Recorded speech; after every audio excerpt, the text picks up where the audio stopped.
everyone, welcome back to another video here on my channel, Helki.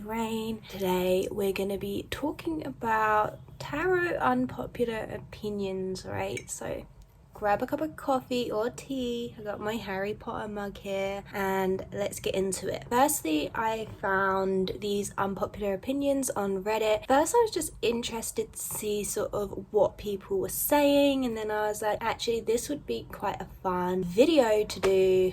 The thread is, what are your unpopular tarot opinions? First one that I saw was, sometimes we need to take a very long break from reading to also not read for others. Not every challenge or obstacle deserves a reading. Yeah, I definitely agree with this. I think you can get into quite a toxic place as a tarot reader for yourself, like reading every day, reading for every single question, getting yourself like in circles, and you begin to get unclear messages, and this is completely normal. This is what happens when you kind of keep asking the same question more than once to the tarot. Sometimes we all need to take a long break. I agree, like I have gone long breaks without giving myself readings, and even taken a break recently because of traveling for reading so much for other people. So yeah, I totally agree with this unpopular opinion. I don't know why it would be an unpopular opinion. I think it's healthy from anything to take a break. If you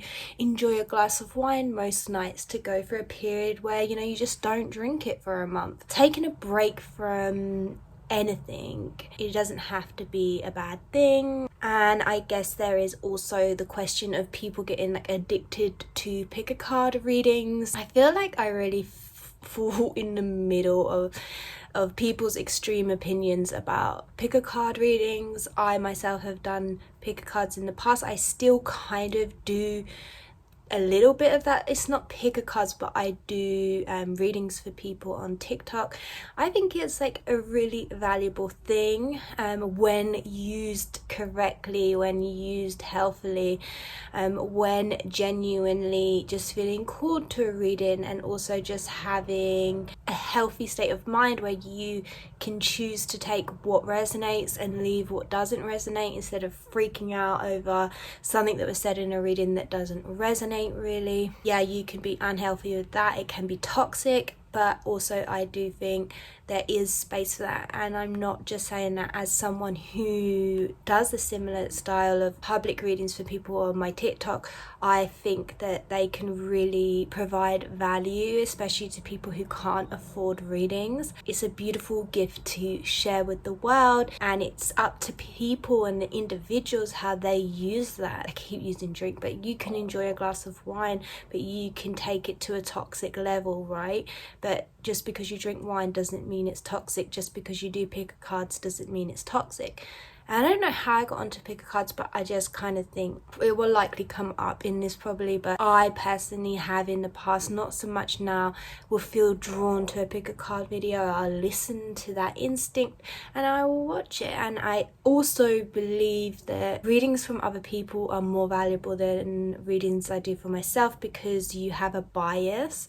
But it doesn't mean that I don't enjoy doing readings for myself and I don't find them valuable. I just think sometimes our own energy and our own desires can sort of block a good message trying to come through. Okay, so the next one is, tarot is nothing more than taking the temperature of your current state of affairs.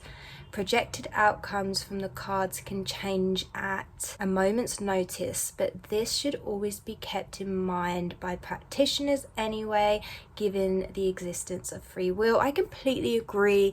I don't need to go into this too much, because if you watched my last video, I talk about predictive readings versus advice readings. I basically covered this. We do have free will. We have many different timelines we're constantly jumping between. The next is, it's okay to do silly or light-hearted things with tarot. It's not disrespectful to the cards or the energies. I completely agree. Like, I'm definitely not one of those tarot readers who feels like, don't touch my cards. My stuff I like to treat with a certain amount of respect, as in I'm not like throwing it against the wall.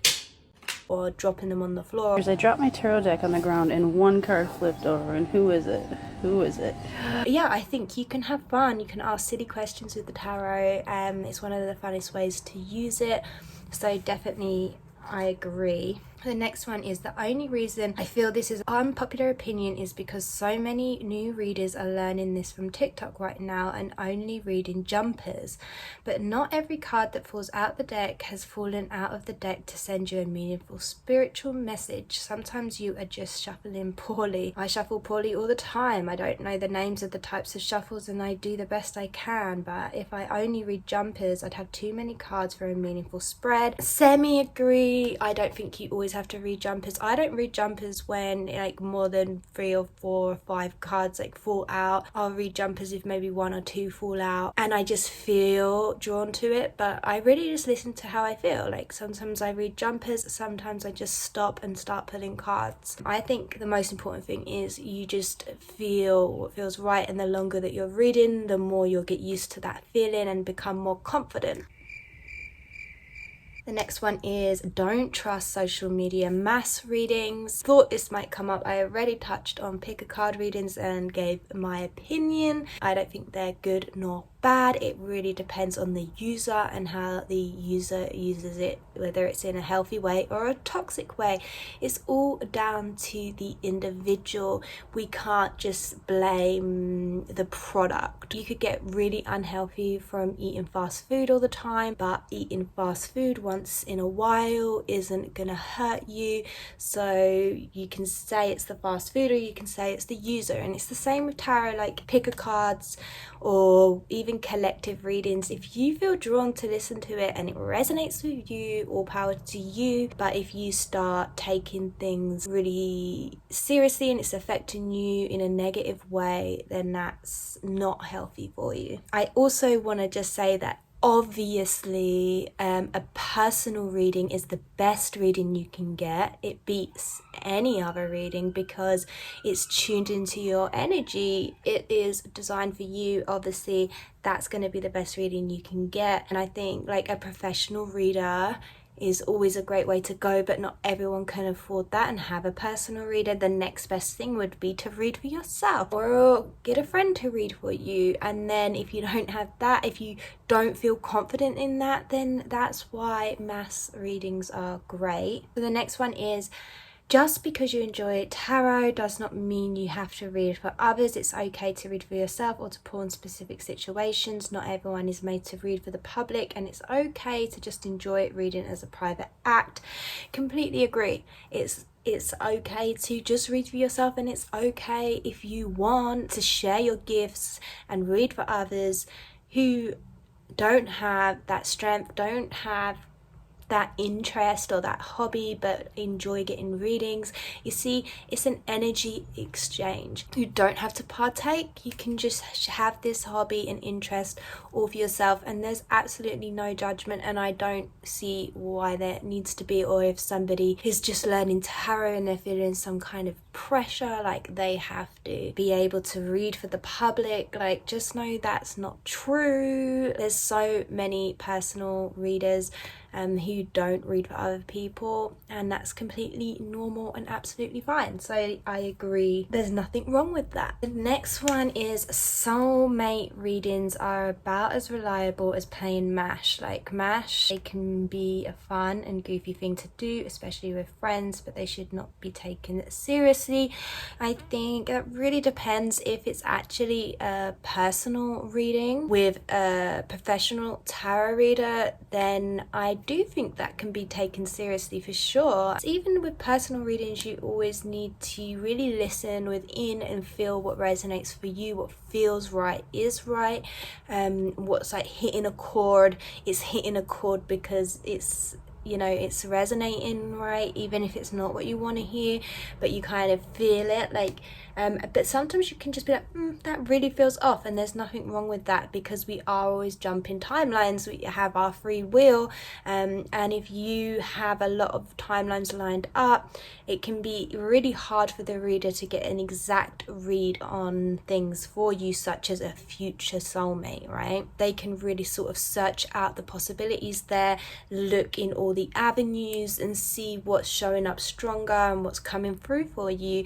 And that can be like really beneficial, especially if you're in a place where you kind of just want that confidence that is coming up for you in your timeline. I think if you are like doing the pick a cards in like a toxic way where you're like obsessing over finding a soulmate, or the twin flame thing, I do see the twin flame thing can sometimes seem really toxic, and I think, you know, that's just a whole other video in itself. I don't even know if I'll bother touching on that. A soulmate to me is a much healthier aspect of having a deep spiritual connection with a partner, rather than the twin flame, the whole twin flame movement. There's a lot of like readings towards that can seem very negative and can encourage like toxic behaviors. So yeah. Okay, so the next one is, it's mostly just another form of therapy for people, and I couldn't agree more. Like, honestly, tarot really is like therapy with your spirit guides, and that's exactly how I see it. That's why the readings that I offer people are very guidance based, advice based, because I do really feel like it is having that like spiritual therapy, and that's something that I really love about the tarot. The next one is, not everything is sunshine and glitter, and it's a downright lie to say good and happy things when you get negative cards. Three of Swords is not a time to learn, it's a fucking heartbreak. Tower is not a rocky start to a new life, it's the collapse of things you held dear. I don't want to hear how the sun is always shining above the clouds when I battle a serious illness or my house is being torn down by bombs. It's cruel to push toxic positivity on people in real challenging times. So this is a hard one. The thing is that if you don't read with reversals, there is a positive side to those cards. Maybe if this is someone they do read reversals, but they're still reading it when it should be negative, then I would agree, right? But personally, how I read is I'm feeling out the energies, and I'm always asking the guides when I do readings to offer guidance that's of my highest good. I'm not trying to do these like fear-based readings. I always think there's light at the end of the tunnel. I always think there's hope, and there's always survival and solution and a way out of hard times. That hard times are just a beautiful rhythm of life that's just on the journey to another good time, and it's this big ebb and flow, right? I don't agree with toxic positivity, but I also think a lot of people can name things toxic positivity that are honestly people trying to not focus on the negative, because like what you focus on grows. So where your focus goes, it grows. So if you're always focusing on the negative, then that negative is going to keep growing. A massive part of my personal practice, the way I give readings and guidance, is I'm asking the guides for guidance towards the highest path, towards my joy, towards my desires, right? And that doesn't mean that I don't look at the blocks and see the darker side of things, like what is blocking, like that stuff comes up, but it's on top of that being able to go, okay, but where beyond that? Because you don't want to stay in darkness forever. Nothing is in darkness forever. We always have dark and light, and it's always blending and shifting on a daily to hourly basis. It's not good to focus on both only, but to blend the two. I kind of don't agree with this assumption, because the way I read cards, that there can be a positive read from a negative card, and it's not every time. It's different in every reading. The longer you have been reading, the more you're going to understand that. But if you're very strict on the, like, this is a bad card, like one of my favorite cards is the Ten of Swords. I personally see this card as an ego death, the end of really bad times. But a lot of people would be like, no, that's 10 swords in the back. That's a freaking betrayal. That's a bad card. I think that's quite naive to think that way, if I'm honest. If you spend enough time with the cards, you're going to start being a bit more flexible and reading more into them and seeing more of a story.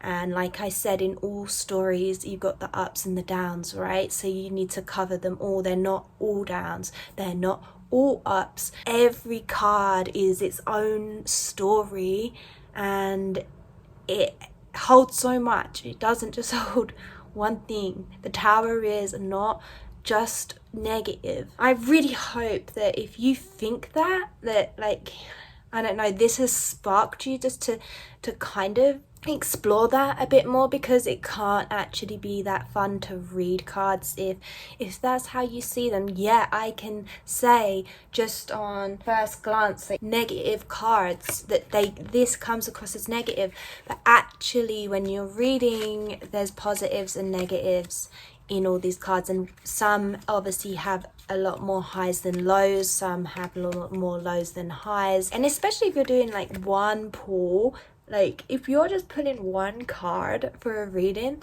you don't want to be looking at the cards like that, because God forbid that day you pull the Tower, then you're not going to be feeling good about that day. And I relate, because I used to think that way, but it was very early on in my reading tarot journey. So yeah, I wouldn't recommend this kind of way of thinking, and I hope that this person, well, they're not going to see this video because this is on a Reddit post, but it looks like this got 124 agrees. But I do think this whole toxic positivity thing is, yes, there is toxic positivity, but like, it's not in everything, where you're seeing the good in things that might be bad. Like sometimes it's, you know, it's healthy to try and see the good in things. Not always. It's not like ignoring the bad. It's, you know, looking and finding gratitude and seeing, man, that sucks, but what did I learn from this? Like,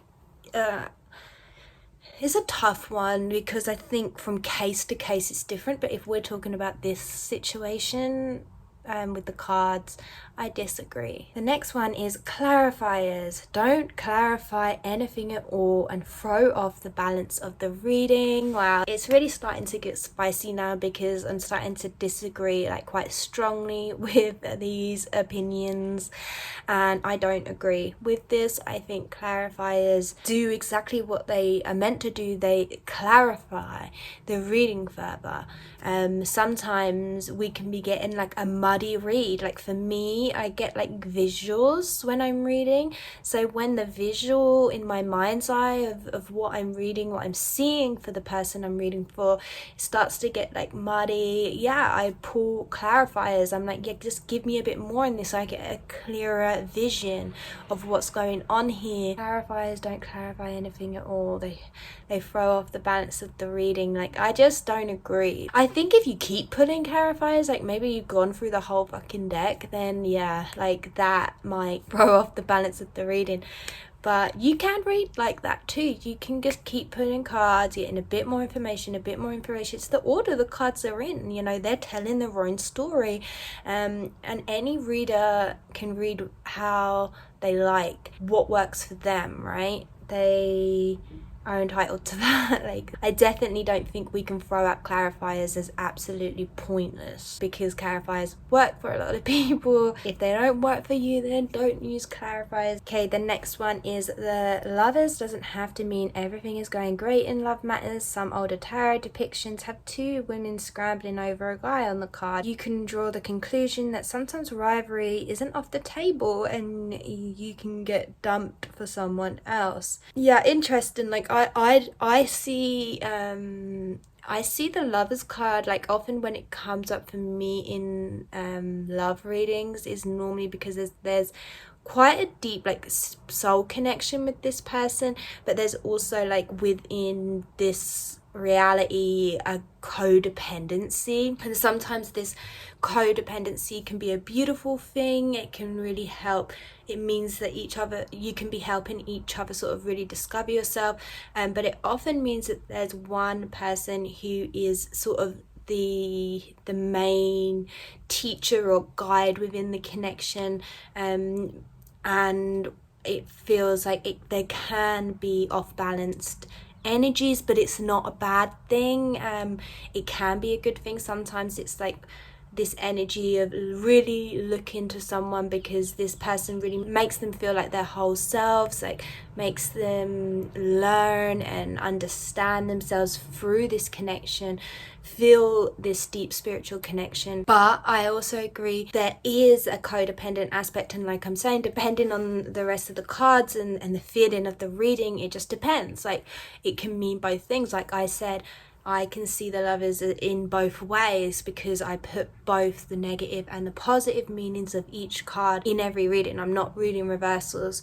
They all can come to the surface when doing a reading, and it just depends, right? But I do think there can be, I wouldn't say, like, I've never felt when I'm doing a reading that it means there's rivalry or cheating. The card that comes up with that more for me is the Devil card, maybe sometimes the Three of Cups. Not really the Lovers. The Lovers, I feel like if it's going to be negative, it's going to be like more of this codependent negative energy, someone feeling like the other one's on a pedestal, that they're better than them, can be an issue sometimes with the Lovers card. But yeah, I think great, this person is finding their own connection with the Lovers card and they're seeing it very differently, and I always think that's a really beautiful thing, because I think everybody's connection with the tarot, although we do have these basic principles and guides and on what all the cards mean, but at the end of the day you can have your own meanings for the cards. Okay, there is gatekeepers in the tarot community that are just like, the cards mean this, there's no intuitive readings don't exist, then that's their reality. But most of us live in a reality where intuitive readings do exist, and we all have our own individual connection with the cards, and we can feel inspired by other readers and what they're seeing in the cards, and then start to see that ourselves. And it's this beautiful community of we're not in math class where like every answer has to be exact. This is a much more creative space. It's a much more intuitive space. She is tuning into how she feels about the Lovers card. This is a beautiful thing because she's tuning in with her intuition and what she's feeling from the cards, which is she's feeling this rivalry, and that's a beautiful thing. So I agree with her in finding her own meaning for the Lovers card and finding how that resonates a lot more with her than what she's seen resonates with other people, and standing by that. And that's beautiful, because I always support intuitive reading and having your own exploration with the tarot. I think that's a beautiful thing. The next one is, good tarot readers are just good at reading people or anticipating what the querent wants to hear.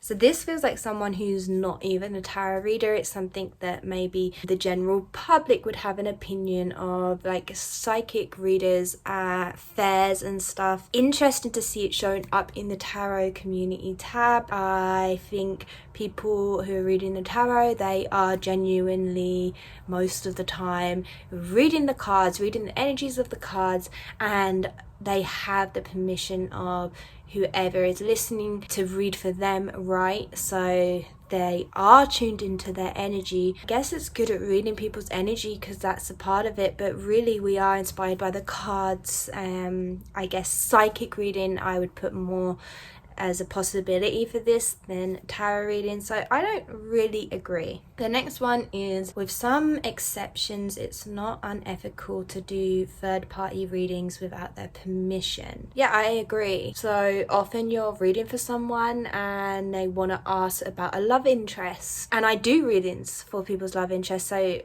I guess I don't think it's unethical. I don't think it's unethical, no, because really I am asking the guides to just allow me to see what is necessary for this person to see that I'm actually reading for, who's paid for the reading, so that they can get on their highest path and so that they can get the advice and hear what they need to hear, with them being the priority, the focus.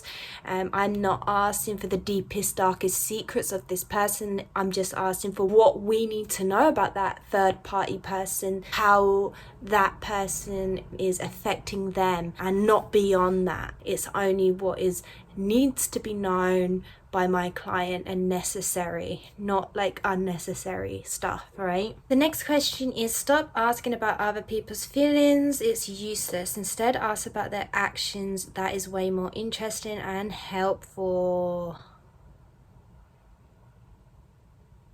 No, I don't agree. I think it's important to know about their actions, to ask about their feelings. I don't think actions are more powerful than feelings.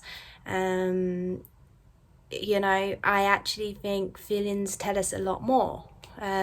But really, like, the tarot covers it all, right? Because we have the thoughts showing up in the swords, we have the actions showing up in the wands, we have the emotions and the feelings showing up in the cups, and we have like finances, but also like what is physically manifesting and what is happening in your reality with the pentacles, right? So none of them outweigh the other, they all hold weight, and we just see what shows up, right? Because we also have the spiritual side of it, which is the major arcana for me, and these are more like soul lessons and spiritual lessons coming up through the major arcana. So I feel like we're just really in a reading covering the whole aspect of the human experience, and often you might get stuff that is more heavily based around feelings, because that is what's driving a lot of your life right now. So you will get a lot of cups cards come up. I think the reading really determines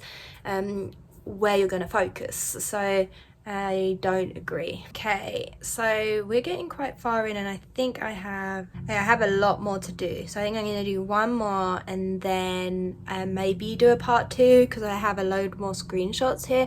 So I'll see how I feel. A relationship makes you check tarot all the time. You probably shouldn't be in that relationship. Sure, it's okay to pull cards for advice from time to time, but if you constantly need to do readings, then it's a reflection on the instability of your connection. It really depends. Like, yeah, I agree in the sense of earlier I said, if you're obsessed over pick a card readings all the time, and you're just watching them all the time, and it's unhealthy and is connected to a relationship, yeah, like, one, that's an unhealthy connection you have in the relationship, possibly, but it's also more so an issue that you have an unhealthy connection with picker cards, where you're needing to have constant readings. But if you are buying personal readings and you're using it as a form of therapy, then I don't think that's so bad. I think if you're hitting a rough patch in a relationship and this is your form of therapy, then it's a beautiful thing that you're able to find a reader